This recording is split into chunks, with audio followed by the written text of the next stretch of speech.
ನಮಸ್ಕಾರ. ಲೈಫಲ್ಲಿ ಇದ್ದಕ್ಕಿದ್ದ ಹಾಗೆ ಸಿಕ್ಕಾಪಟ್ಟೆ ಬೋರಿಂಗ್ ಅಂತ ಫೀಲ್ ಆಗುತ್ತಾ? ಏನಾದರೂ ಒಂದು ಬ್ರೇಕ್ ತಗೋಬೇಕಲ್ಲ ಅಂತ ಯೋಚನೆ ಮಾಡ್ತೀರಾ ನೀವು? ಅಂದಹಾಗೆ ನೀವು ನನ್ನ ಚಾನೆಲ್ನ ಇನ್ನೂ ಸಬ್ಸ್ಕ್ರೈಬ್ ಮಾಡ್ಕೊಂಡಿಲ್ಲ ಅಂತಂದ್ರೆ ಸಬ್ಸ್ಕ್ರೈಬ್ ಮಾಡ್ಕೊಳ್ಳಿ.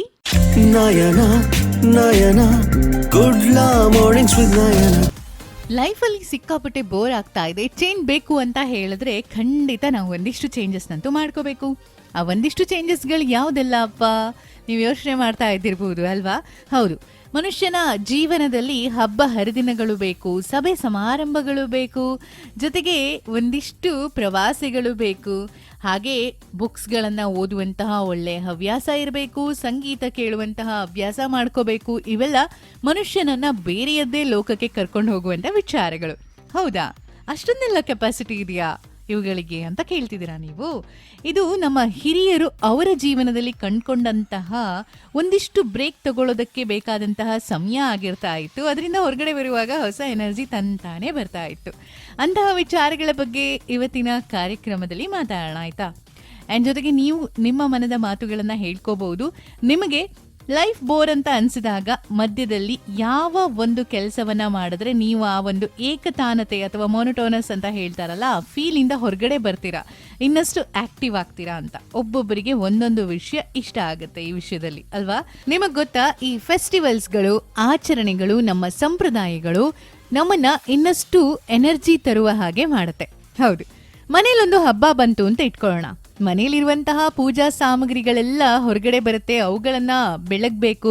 ಜೊತೆಗೆ ಸ್ವಚ್ಛಗೊಳಿಸುವಂತಹ ಒಂದು ಕಾರ್ಯಗಳಿರ್ಬೋದು, ಅದಕ್ಕೆ ತಯಾರಿ ಮಾಡ್ಕೊಳ್ಳೋದು, ತಿಂಡಿ ತಿನಿಸುಗಳನ್ನು ರೆಡಿ ಮಾಡೋದು, ಹಾಗೆ ಆ ಒಂದು ಆಚರಣೆಗಳನ್ನು ನಡೆಸುವಂತಹ ಸಮಯ ನಾವು ಆ ಏಕಾಗ್ರತೆಯಲ್ಲಿ ಧ್ಯಾನಾಸಕ್ತರಾಗೋದು, ಇಂಥದ್ದೆಲ್ಲ ಮಾಡುವಾಗ ನಮ್ಮ ದೇಹದಲ್ಲಿ ಬಹಳಷ್ಟು ಬದಲಾವಣೆಗಳಾಗೋದ್ರ ಜೊತೆ ಮನಸ್ಸಿನಲ್ಲೂ ಬದಲಾವಣೆಗಳಾಗುತ್ತೆ, ಅಲ್ವಾ?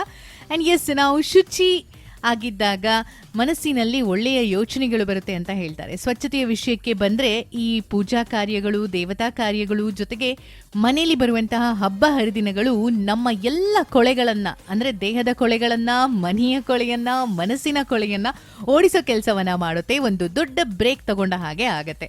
ಹಾಗಾಗಿ ಹಬ್ಬದ ದಿನಾನು ಕೆಲಸ ಮಾಡೋದು, ಹಬ್ಬದ ದಿನಾನು ಟೆನ್ಷನಲ್ಲೇ ಕಳೆಯೋದು, ಹಬ್ಬದ ದಿನಾನು ಮಾಮೂಲು ತಾನೇ ಅದೇ ಮಾಡೋದು ಏನಿದೆ ಅಂತ ಅನ್ಕೊಳ್ಳೋದಕ್ಕಿಂತ ಅದನ್ನ ಖುಷಿಯಾಗಿ ನಮ್ಮ ಲಿಮಿಟೇಷನ್ ಒಳಗಡೆ ಸೆಲೆಬ್ರೇಟ್ ಮಾಡೋದಿದೆ ಅಲ್ವಾ, ಅದು ಒಂದು ಹೊಸ ಜನ್ಮವನ್ನ ತಂದ್ಕೊಡುತ್ತೆ ನಮ್ಗೆ ಅನ್ನೋದು ಅಷ್ಟೇ ಸತ್ಯ. ಮಧ್ಯದಲ್ಲಿ ಏನೋ ಒಂಥರ ಬೋರ್ ಅಂತ ಅನ್ಸೋದಕ್ಕೆ ಕೆಲವರಿಗೆ ಶುರುವಾಗತ್ತಂತೆ. ಎಲ್ರಿಗೂ ಹಾಗಾಗಬೇಕು ಅಂತೇನಿಲ್ಲ. ಈ ರೀತಿ ಯಾಕಾಗತ್ತೆ ಅಂತ ಕೇಳಿದ್ರೆ ಮೋನೋಟೋನಸ್, ಏಕತಾನತೆಯ ಜೀವನ ಶೈಲಿ ಅಂತ ಹೇಳ್ತಾರೆ. ಅಂದ್ರೆ ಸ್ವಲ್ಪನೂ ಚೇಂಜ್ ಇರೋದಿಲ್ಲ. ಬೆಳಿಗ್ಗೆ ಏಳೋದು, ರೆಡಿ ಆಗೋದು, ಆಫೀಸಿಗೆ ಹೋಗೋದು, ವರ್ಕ್ ಮಾಡೋದು, ಬರೋದು. ಇಲ್ಲ ಅಂತಂದ್ರೆ ಮನೆಯಲ್ಲಿ ಸಾಮಾನ್ಯವಾಗಿ ಮನೆಯ ಎಲ್ಲ ಕೆಲಸ ಕಾರ್ಯಗಳನ್ನು ನಿಭಾಯಿಸೋದು, ಮಕ್ಕಳು ಮತ್ತೆ ಮನೆಯ ಫ್ಯಾಮಿಲಿ ಮೆಂಬರ್ಸ್ನ ನೋಡ್ಕೊಳ್ಳೋದು ಕೆಲವರಿಗೆ. ಆ್ಯಂಡ್ ಇನ್ನು ಕೆಲವರಿಗೆ ಸ್ಕೂಲ್ಗೆ ಹೋಗೋದು, ಕಾಲೇಜ್ಗೆ ಹೋಗೋದು ಒಂದೇ ತರಹ ಅಂತ ಅನ್ಸ್ಬಿಡುತ್ತೆ. ಏನಾದರೂ ಚೇಂಜ್ ಬೇಕು ಅಂತ. ಅಂತಹ ಚೇಂಜ್ ಬೇಕು ಅಂತ ಹೇಳಿದಾಗ ನಾವು ಬದಲಾವಣೆಗಳನ್ನು ಮಾಡ್ಕೋಬೇಕಾಗತ್ತೆ. ಅದರಲ್ಲಿ ಟ್ರಾವೆಲಿಂಗ್ ಕೂಡ ಒಂದು. ಹೌದು, ಮಧ್ಯದಲ್ಲಿ ನಾವು ಟ್ರಾವೆಲಿಂಗ್ ಹೋಗ್ತಾ ಇರಬೇಕು. ಅಂತಹ ಒಂದು ಒಳ್ಳೆ ಅಭ್ಯಾಸ ನಮಗೆ ಹೊರಗಡೆ ಜಗತ್ತು ಎಷ್ಟು ವಿಶಾಲವಾಗಿದೆ, ನಾವೇನೂ ಅಲ್ಲ ಅನ್ನೋದನ್ನ ತೋರಿಸುತ್ತೆ. ಹಾಗೆ ಅಲ್ಲಿ ಕಷ್ಟಗಳು, ನೆಗೆಟಿವಿಟೀಸ್ ಏನೇ ಇದ್ರೂ ಅದನ್ನು ಹೇಗೆ ಮೆಟ್ಟಿ ನಿಲ್ಲಬೇಕು, ಫೇಸ್ ಮಾಡಬೇಕು ಚಾಲೆಂಜಸ್ನ ಅನ್ನೋದು ಅರ್ಥ ಆಗೋದೇ ನಾವು ಒಂದು ಪ್ಲೇಸ್ ಬಿಟ್ಟು ಇನ್ನೊಂದು ಪ್ಲೇಸಿಗೆ ಹೋದಾಗ. ಹೆಚ್ಚಿನವ್ರು ಹೇಳೋದನ್ನ ಕೇಳಿದ್ದೀನಿ ನಾನು, ಮಕ್ಕಳನ್ನ ಹಾಸ್ಟೆಲ್ಗೆ ಹಾಕಿದ್ಮೇಲೆ ಅಥವಾ ಪಿ ಜಿಗಳಿಗೆ ಅಂತಂದ್ರೆ ಹೊರಗಡೆ ಹೋದ್ಮೇಲೆ ಅವರಿಗೆ ಮನೆಯ ಬೆಲೆ ಇನ್ನೂ ಜಾಸ್ತಿ ಚೆನ್ನಾಗಿ ಅರ್ಥ ಆಗಿದೆ ಅಂತ. ಮನೇಲಿ ಅಮ್ಮಂದಿರು ಎಲ್ಲ ರೆಡಿ ಮಾಡ್ಕೊಡುವಾಗ ಮಕ್ಕಳಿಗೆ ಏನೂ ಗೊತ್ತಾಗೋದಿಲ್ಲ. ಅದೇ ಅಮ್ಮನಿಲ್ಲದೆ ಇರುವಂಥ ಒಂದು ದಿನವನ್ನ ಇಮ್ಯಾಜಿನ್ ಮಾಡ್ಕೊಳ್ಳೋದಕ್ಕೂ ಸಾಧ್ಯ ಆಗೋದಿಲ್ಲ ಅಲ್ವಾ? ನನ್ನನ್ನು ಸೇರಿಸಿ ಎಲ್ಲ ಮಕ್ಕಳಿಗೂ ಒಂದೇ ಥರ ಅನುಭವ ಇರುತ್ತೆ ಈ ವಿಷಯದಲ್ಲಿ. ಅಮ್ಮ ಇಲ್ಲದ ಅರಮನೆ ಅದು ಅರಮನೆ ಆಗೋದಕ್ಕೆ ಸಾಧ್ಯ ಇಲ್ಲ ಬಿಡಿ.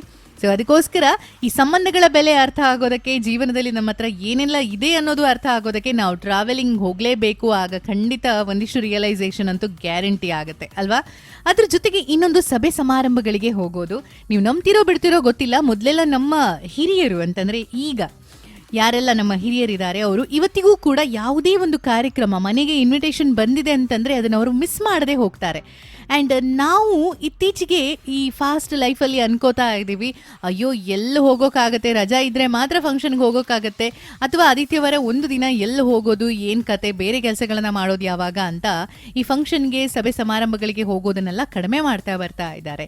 ಆ್ಯಂಡ್ ಈ ರೀತಿ ಆಗೋದು ಕೂಡ ಮಾನಸಿಕ ಆರೋಗ್ಯದ ಮೇಲೆ ಪರಿಣಾಮ ಬೀರುತ್ತೆ.